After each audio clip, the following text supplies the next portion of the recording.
जय श्री कृष्णा। आज हम समझेंगे श्रीमद् भगवद गीता के दूसरे अध्याय के 11वें श्लोक को। ये है भगवान श्री कृष्ण की वाणी। भगवान श्री कृष्ण अर्जुन से कहते हैं, अशोच्यानन्व शोचस्त्वम प्रज्ञावादांश्चौभास से गतासून गतासूंश्च नानुशोचन्ति पंडिताः। अब हम समझते हैं श्लोक का एक एक शब्द और उसका अर्थ। पहला शब्द है अशोच्यानन्व शोचस्त्वम। इसमें 3 शब्द है, अशोच्यान, अन्वशोच और त्वम। यहाँ पर अशोच्यान का मतलब है न शोक करने योग्य मनुष्यों के लिए। दूसरा शब्द है अन्वशोच, इसका मतलब है शोक करता है। और तीसरा वर्ड है त्वम। त्वम मतलब तू।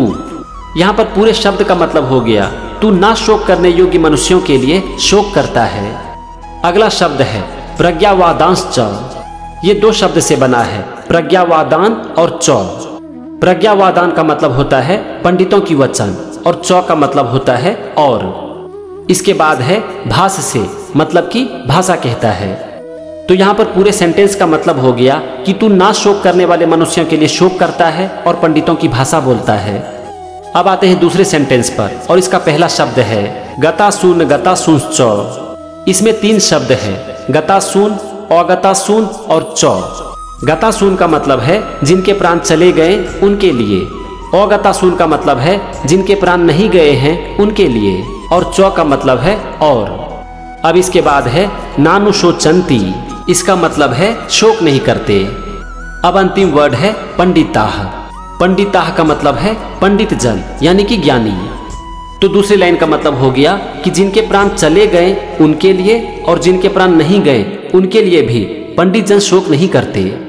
अब हम देखते हैं पूरे श्लोक का मतलब। भगवान अर्जुन से कहते हैं कि हे अर्जुन, जो चले गए वो चले गए। जो ज्ञानी होते हैं वो किसी के जाने का शोक नहीं करते और ना ही उन लोगों का शोक करते हैं जो कि नहीं गए हैं। तुम्हारी भाषा ज्ञानी जैसी है, लेकिन तुम ऐसे लोगों का शोक कर रहे हो जो कि शोक के योग्य ही नहीं है।